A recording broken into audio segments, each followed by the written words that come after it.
cum se formează de fapt prețurile la apartamente. În următoarele minute o să înțelegi ceva ce majoritatea oamenilor nu înțeleg despre bani și ce te poate costa 10.000 de euro. Un apartament într-un oraș mare din România poate să coste 100.000 de euro, 150.000 de euro sau 200.000 de euro. Și da, asta e realitatea, dar asta nu înseamnă neapărat că atât valorează acel apartament. Pentru că, în imobiliare, prețul și valoarea nu sunt același lucru.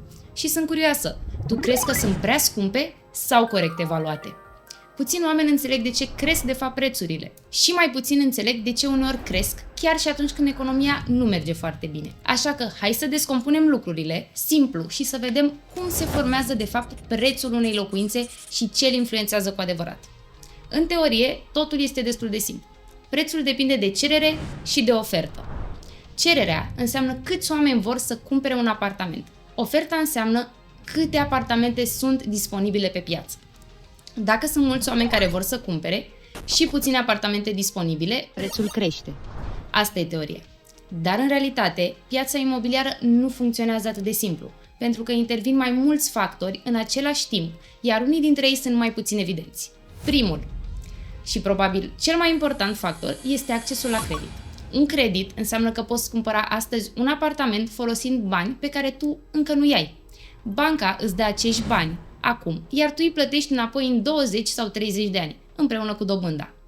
Asta schimbă complet regulile jocului, pentru că nu mai ești limitat la banii pe care i-ai în cont, ci la cât de eligibil ești să-i împrumuți. Ai 30.000 de euro? Nu. Dar banca îți oferă 100.000? Atunci poți cumpăra un apartament de 100.000 de euro. Când foarte mulți oameni pot face asta în același timp, cererea crește foarte mult. Nu pentru că oamenii sunt mai bogați, ci pentru că au acces la bani împrumutați. Și aici intervine un detaliu foarte important: dobânzile. Dacă dobânzile sunt mici, ratele sunt mai accesibile și mai mulți oameni pot cumpăra. Dacă dobânzile cresc, ratele devin mai mari, cererea începe să scadă. De aceea, piața imobiliară este foarte sensibilă la deciziile băncilor. Al doilea factor este oferta. Și aici apare o problemă majoră. Apartamentele nu pot fi construite rapid. Nu e ca și cum ai un produs pe raft și dacă se vinde repede, aduci mai multe a doua zi. În imobiliare, lucrurile durează ani. Ai nevoie de teren, autorizații, finanțare și construcție efectivă. Și fiecare din aceste etape pot întârzia dezvoltarea. Asta înseamnă că atunci când cererea crește rapid, oferta nu poate să țină pasul.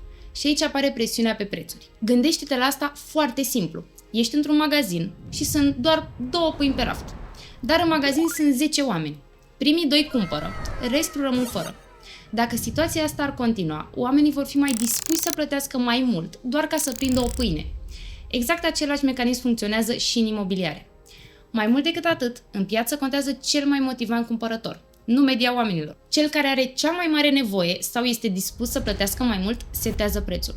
Al treilea factor sunt costurile de construcție. Materialele, transportul și forța de muncă s-au scumpit în ultimii ani. Asta înseamnă că dezvoltatorii construiesc mai scump. Dar costul nu este același lucru cu prețul. Costul stabilește un minim. Prețul final este stabilit întotdeauna de piață, de cât sunt oamenii dispuși să plătească în acel moment.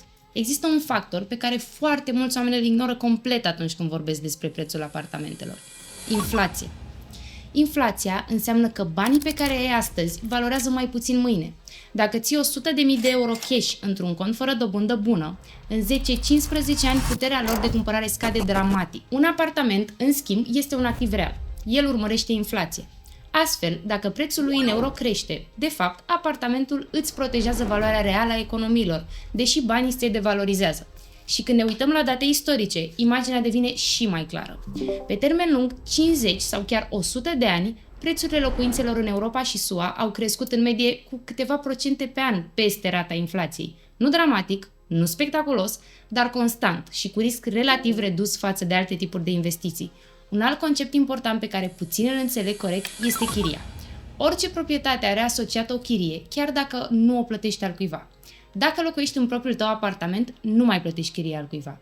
Asta înseamnă că, practic, îți plătești chirie ție. Dacă apartamentul tău ar putea fi închiriat cu 500 de euro pe lună și tu locuiești în el, economisești practic 500 de euro în fiecare lună față de alternativa de a plăti chirie cuiva. Pe an, asta înseamnă 6.000 de euro. Pe 20 de ani, 120.000 de euro pe care tu nu i-ai plătit al cuiva. Plătești chirie? Nu, am apartamentul propriu. Deci îți plătești chirie ție. Exact, și asta e diferența.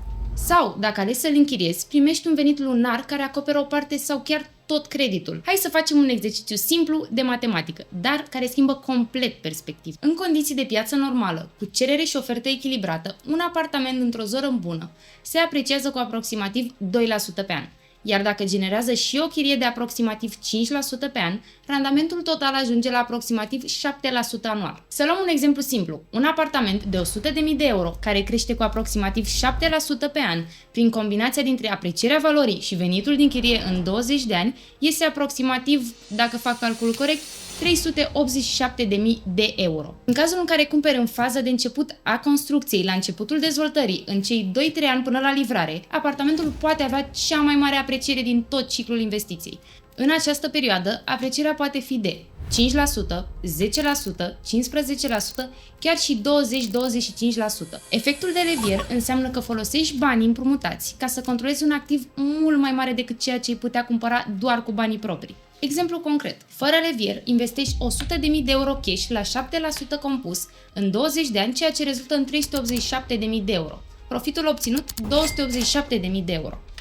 Investești doar 30.000 de euro avans, controlezi un activ de 100.000 de euro, activul ajunge tot la un aproximativ de 387.000 de euro după 20 de ani.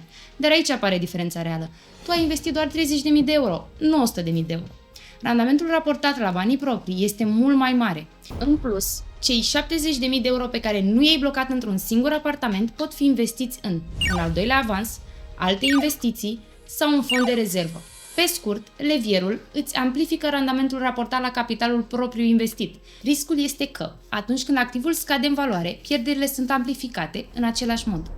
În imobiliare, levierul este considerat relativ mai sigur decât în alte piețe, deoarece prețurile tind să fie mai stabile pe termen lung. Un alt factor foarte important este psihologia oamenilor. Dacă oamenii cred că prețurile vor crește, vor cumpăra mai repede. Asta creează un efect de bulgăre. Mai mulți cumpărători, prețuri mai mari și mai mulți cumpărători. În România, majoritatea oamenilor își doresc să fie proprietari. Această mentalitate menține cererea ridicată chiar și atunci când prețurile sunt mari. De ce nu stai în chirie? Pentru că vreau ceva al meu. Există oameni care cumpără apartamente nu ca să locuiască în ele, ci ca să facă o investiție. Aceste apartamente nu sunt folosite, dar nici nu sunt disponibile pentru alți cumpărători. Asta reduce oferta reală din piață. Un alt factor important este concentrarea în orașe mari. La nivel mondial, oamenii continuă să se mute de la țară la oraș, de la orașe mici la orașe mari, acolo unde sunt joburi, oportunități și infrastructură mai bună. Iar spațiul în orașele mari este limitat. Nu poți extinde un oraș la infinit. Logica este simplă, dar puternică. Acolo unde populația crește, cresc și prețurile. În România, această tendință este și mai pronunțată. Toți acești factori acționează în același timp. Creditele cresc puterea de cumpărare. Oferta este limitată și lentă. Costurile cresc. Inflația erodează banii cash. Chiria adaugă randament real.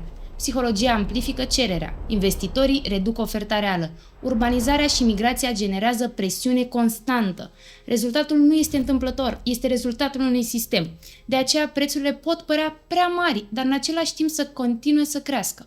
Eu am fost Rebecca și până data viitoare dă un like, un subscribe și spune-mi care sunt curiozitățile tale despre piața imobiliară. Cine știe, poate răspundem în următorul video.